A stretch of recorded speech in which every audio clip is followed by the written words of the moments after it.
n'est pas arrivé. Bonjour. Non, bien joué. Bonjour. On l'a découvert ce matin qu'il y avait un point commun entre ce dont vous allez parler ce matin, c'est carnaval sur la Côte d'Azur. Mais oui Philippe, car la ville de Nice, en fait, fête à partir de vendredi les 150 ans de son célèbre carnaval. Le thème choisi cette fois, c'est Roi des trésors du monde, afin d'honorer dignement son inscription comme, attention, ça claque, ville de villégiature d'hiver de Riviera. C'est pas mal. Hein. Et oui, ça vient d'être inscrit sur la liste du patrimoine mondial de l'UNESCO. Alors sachez que si vous êtes dans les parages, pour cause de vacances scolaires par exemple, vous allez donc pouvoir profiter, entre autres, des défilés des corsos carnavalesques, ça ce sont les chars, de batailles de fleurs, particularité niçoise, qui en mettent plein les yeux. Et comme toute la ville bat au diapason évidemment de cet événement, eh bien la sublime Villa Masséna, donnant sur la promenade des Anglais, propose une exposition faite de plumes et de paillettes, Nice et le fabuleux carnaval de Rio. Et les deux carnavals sont liés ou c'est juste parce qu'il y a le mot carnaval dans les deux? Pas du tout, c'est même celui de Nice, Philippe, qui a inspiré les Brésiliens en réalité, comme nous l'explique, comme nous l'explique Jean-Pierre Barbero, c'est le directeur du musée Masséna, qui m'a tout raconté, j'ai eu de la chance, lors d'une visite très matinale. 1888, Pedro II du Brésil, qui est l'empereur, vient avec sa famille et sa fille, la princesse Elisabeth, et vont participer au défilé. Ils sont reçus en grande pompe, la ville va décorer la tribune aux couleurs du Brésil et de la France. L'empereur va se retrouver dans la situation où il veut participer. Il va se prendre au jeu, il va rentrer dans les calèches, il va, avec sa fille, jeter les fleurs, participer à tout. Et lorsque sa fille rentre au Brésil, elle va décider de refaire les batailles de fleurs là-bas. Il n'y en avait pas. Alors, et juste un mot, c'est ce que racontait Rodrigo Valdé. Tout roi qu'il est, il jette les fleurs, il monte dans les calèches, il fait un truc qu'il n'aurait jamais fait si c'était pas le carnaval. C'est exactement ce que vous disiez. Mais voilà. Alors, au rez-de-chaussée de la villa, on s'intéresse donc à l'histoire du carnaval de la Côte d'Azur, comme vous l'avez compris. Mais c'est au second qu'on en prend plein les yeux et que la samba résonne.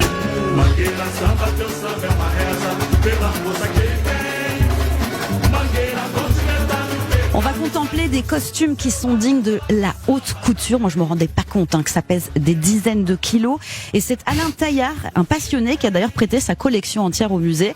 Et on s'aperçoit que si on pensait que le carnaval de Rio, un peu bêtement, c'était uniquement des jeunes femmes dénudées qui se déhanchaient sur de la musique entraînante, eh bien, on a vraiment tout faux. C'est avant tout une histoire de passion, un immense travail d'organisation aussi, qui permet aux favelas de se réunir. Et puis, tout est codifié. Il y a un thème choisi un an à l'avance par une école de samba. Sur le char, on trouve des destacs. Alors, le destac, c'est le personnage central qui représente l'école. Il y a des reines des tambours, des porte-drapeaux, des baianas aussi. Les baianas, ce sont des femmes de plus de 65 ans, car le carnaval se doit d'être intergénérationnel, c'est obligatoire.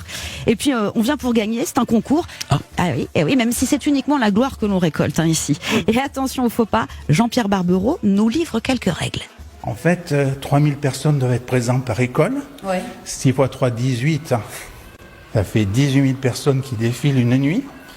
Ils vont défiler une fois. Ils ont 72 minutes pour faire le parcours. S'ils vont trop vite, ils perdent des points. S'ils vont trop lentement, ils perdent des points. Si le thème n'est pas lisible pour les malvoyants, ils perdent des points.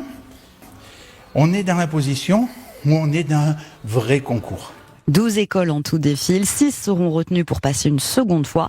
On peut d'ailleurs, si on a, allez quand même, 72 minutes devant soi, s'asseoir au musée Masséna pour regarder en vidéo l'intégralité du Carnaval de Rio édition 2020 que la Villa projette donc dans l'expo. Et c'est comme je peux vous dire si on était dans les tribunes du Sambodrome. On comprend avec cette expo ce qu'est vraiment un carnaval. Donc. Précisément, que ce soit au Brésil ou à Nice ou dans le livre de Véronique Valdé, on comprend que c'est un jour d'ivresse, de folie où les pauvres deviennent riches et inversement, où l'on voit plus loin que l'apparence, où les peuples se rapprochent aussi, où tout est permis. Et dans notre quotidien, je crois que ça peut faire quand même du bien, non? Alors notez-le, Philippe, d'ailleurs, si vous voulez y aller, si vous vous déguisez, si vous jouez le jeu, c'est gratuit. Ah oui, mais il faut se déguiser. Ah, c'est obligé. Sinon, vous payez, c'est au choix. Je me déguise, je préfère payer. Je vais me déguiser, je crois. Et vous vous déguiseriez dans un carnaval ou pas? Ah bah oui, j'adore ça, me déguiser. De toute façon, je me déguise en général.